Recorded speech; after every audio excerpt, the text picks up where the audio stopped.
పరిస్థితి ఉంటుంది. అది అట్లా అని ప్రతి ఒక్కరికి సాయం చేయలేకపోవచ్చు, కానీ ఏదో ఎమర్జెన్సీ వచ్చి ఇట్లా ఆపద వచ్చి పడ్డాడు పాపం తల ఇదైంది హాస్పిటల్లో ఏం దిక్కులు ఆమెకు తండ్రి లేడు అన్నటువంటి వాళ్ళని ఉద్దేశించి ఒక గ్రూప్ ఏం చేసినామంటే ఇట్లా ఆపద వచ్చిన వాళ్ళకు మనమే, ఇంకా ఎవరిని సాయం అడగలేదు, మన కులంలో మనమే ఉండాలా. మరి అందరం కూడా ఇప్పుడు నేను ఒక 10,000 ఆయనకి 20,000 30,000 ఇచ్చినట్లు లేం మనం కూడా అని ఏం చేసినాము, ఒక 500 మందితోని ఒక గ్రూప్ ఏర్పాటు చేసినాం. అందరు దాన్ని నాటిపల్లి ఉంటారు. దాన్ని ఏమని పెడతామంటే ఇట్లా ఆపద వచ్చినప్పుడు మేము గ్రూప్లో పెట్టండి, మీరు ఎక్కువ పంపించకుండా మనిషికి ఒక 100, మీరు ఒక్కొక్కరు 100 రూపాయలు పెద్ద మనకి ఇష్యూ కాదు కదా, ఇవ్వాలి రేపు 100 రూపాయలు ఒక ఇద్దరు చుట్టాలకి ఛాయ్ అవుతా అయిపోతుంది. ఆ 100 రూపాయలు మీరు జమ చేస్తే 500 మంది అంటే మనకు 50,000 రూపాయలు ఎక్కువ ఉద్దేశంతో ఒక గ్రూప్ తయారు చేసినాము. ఆ గ్రూప్ వల్ల ఇప్పుడు దాదాపుకు ఒక 2 సంవత్సరాల నుంచి గ్రూప్ నడుస్తుంది. దాదాపు ఒక 40 మంది నుంచి మనం ఆదుకున్నాం.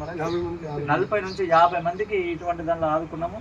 మొన్నటికి మొన్న ఒక యాక్సిడెంట్ అయ్యి ఒక ఆయనకు ఖాళీ లేకపోతే పాపం బర్రెలు మేపుకొని వచ్చి ఆయన వేసుకోవడం కాదు లేకపోతే లేవని చెప్పేసి ఆయనకు వేరే వాళ్ళతో ఎవరైతే యాక్సిడెంట్ చేసిండో అతను అక్కడి నుంచి 2 లక్షలు ఇప్పించినాము. మళ్ళీ బజార్ కొత్తుల్లో వాళ్ళ అమ్మ నాన్నలు ఒకటే సంవత్సరం చచ్చిపోయారు, పిల్ల ఒంటరైంది. ఆమెకు సంఘం తరఫున జమేసి 50,000 ఇచ్చినాము. మన బృందావన్ హాస్పిటల్ భోజన సార్ తెలుసు కదా మన హాస్పిటల్, ఆయన సొంతంగా ఒక 50 లక్షల రూపాయలు ఇచ్చినాము.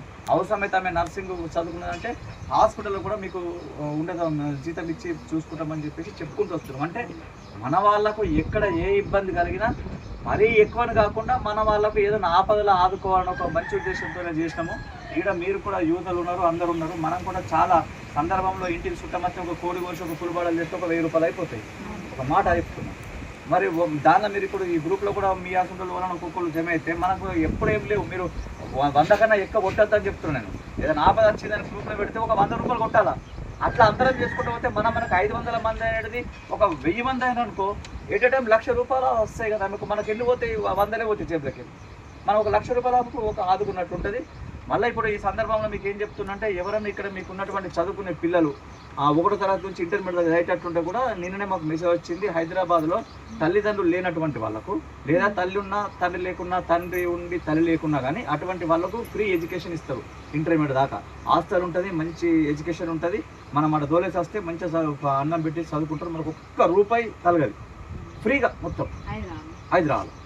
ఏదన్నా ఉంటే చూడండి, ఎవరన్నా అంటే మీరు చెప్తున్నా ఎవరైనా ఆపదలో ఉన్న వాళ్ళు ఉంటే చనిపోయిన అంటే మనోళ్ళని కాకుండా కూడా ఇంకెవరన్నా ఉంటే కూడా వాళ్ళకి చేద్దాం మనం, అట్లేం లేదు.